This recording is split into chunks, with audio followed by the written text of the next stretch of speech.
Choosing a home care agency can be overwhelming. I was where you are. I had to hire an agency to take care of my dad years ago, and I know how stressful it can be. Many people don't know the questions to ask or what to even think of. It's an overwhelming time as it is, and you have to really know what questions to ask so you get the right care for your loved one. I'm Elena Dillon. I'm one of the owners of Home Helpers Home Care in Cleveland and Chattanooga, Tennessee, and we're going to talk about questions to ask a home care agency. All right, number one, are you licensed and insured?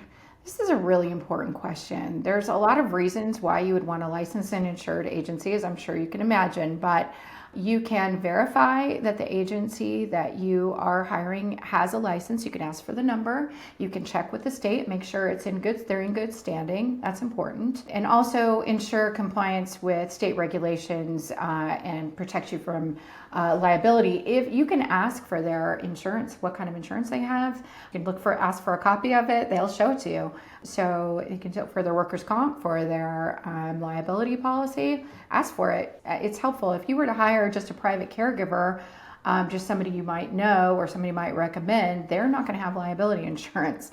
And they are not licensed. They don't have to follow the same rules that we have to. There's a lot of rules when you are a licensed agency. We have a lot of rules that we have to follow. So personally, I wouldn't feel safe recommending a private caregiving situation just because you don't know what they know and if they know what they're supposed to do in certain situations. So I just think it's important to make sure that the agency has a current license and has lots of insurance. Number two, how do you select and screen caregivers? Go ahead and ask that question. It's an important one. Do they do background checks? Do they do the employment checks, personal references? Do they drug test? We do all of those things. We think those are super important, and what you have to do, just the basics of what you have to do before you hire a caregiver. So those questions, that's an important one. It's also important to ask if the caregivers have their driver's license and if they have car insurance. If they're going to be driving your loved one anywhere, you need to be sure that they have a driver's license and that they have insurance. It's important. Number three, are your caregivers certified and trained?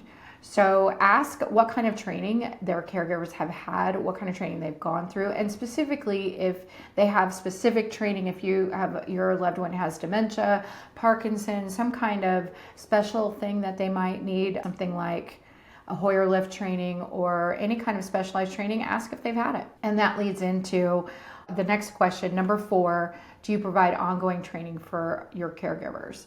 So we have to provide 12 hours of training every year for our caregivers. They do online training, and we also do in-person training with each individual client.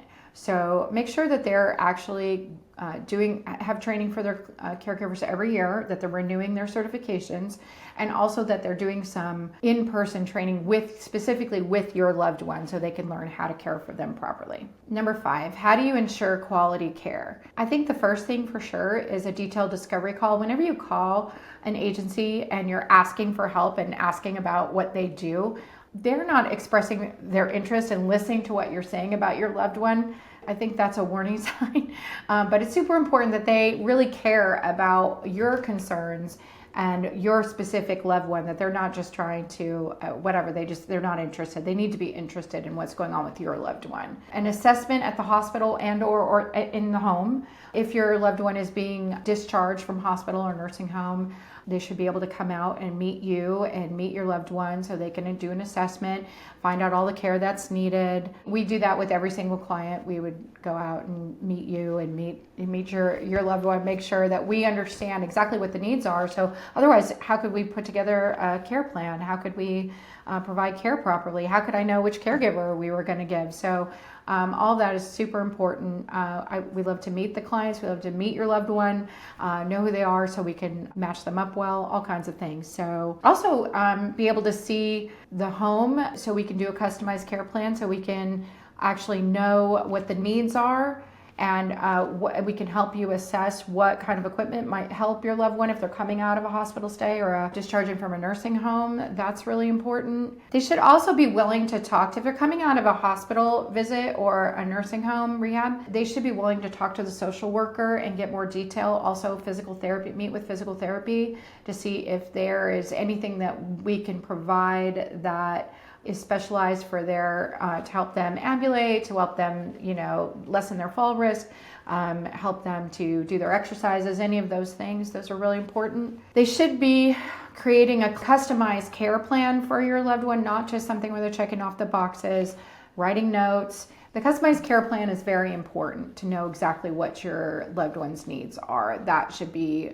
something that's done at the very beginning throughout the assessment. You should be asking about caregiver matching, if they are taking notes about the personality of your loved one so they can match caregivers, make sure that they're getting someone, if they like somebody that talks a lot, that they want to have somebody to have a conversation with, or if they don't like someone who talks a lot. We get that a lot.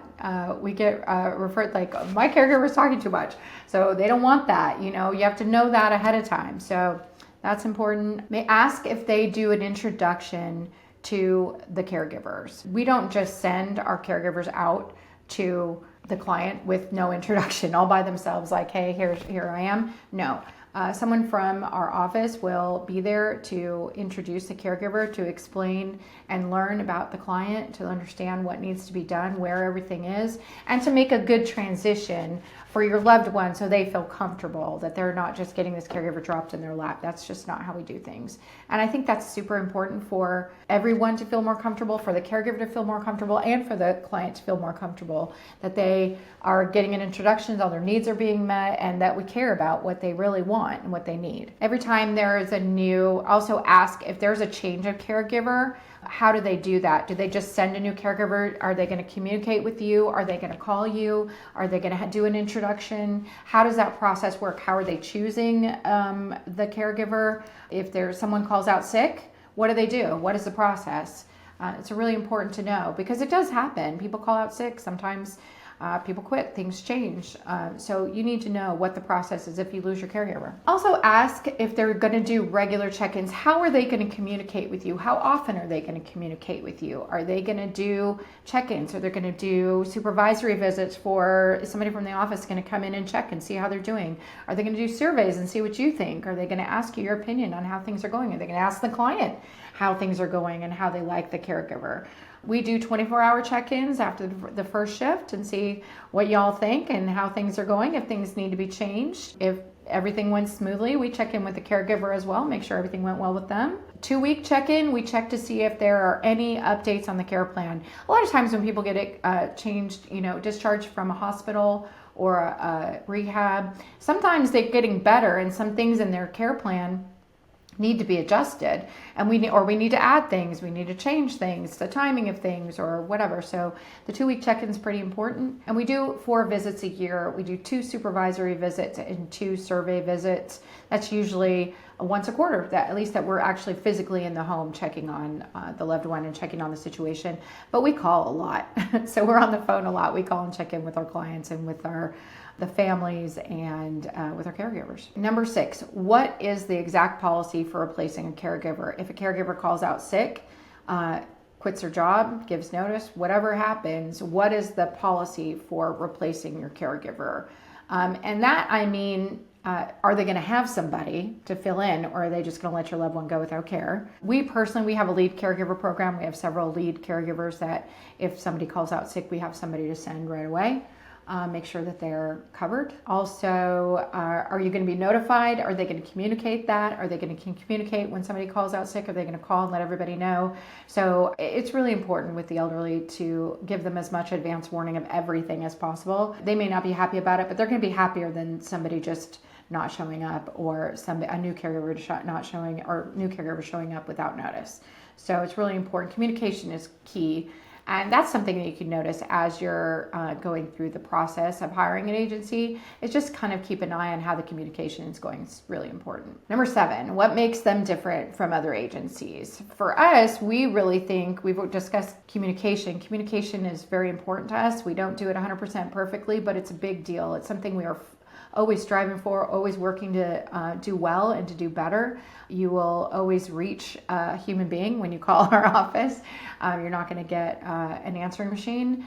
We have several ways that happens, but we always have someone answering the phone. And we think our relationships with our clients and our caregivers is really what sets us apart. We are very close to our clients. We call them a lot. We check on them a lot. If they're in the hospital, we go see them. If they're in rehab, anything like that, we want to go visit. We are always checking in and calling, as well as our caregivers. We're communicating with our caregivers all the time, asking. We actually have an open office here. We make sure the caregivers are welcome to come in here and tell us all about our clients and what's going on and how they're doing. It's really important to us that we know about that on a day-to-day basis, that we know any changes that have happened with our clients. We really want to know that. We think that's what sets us apart. If you'd like to learn more about working with us, go to the website below.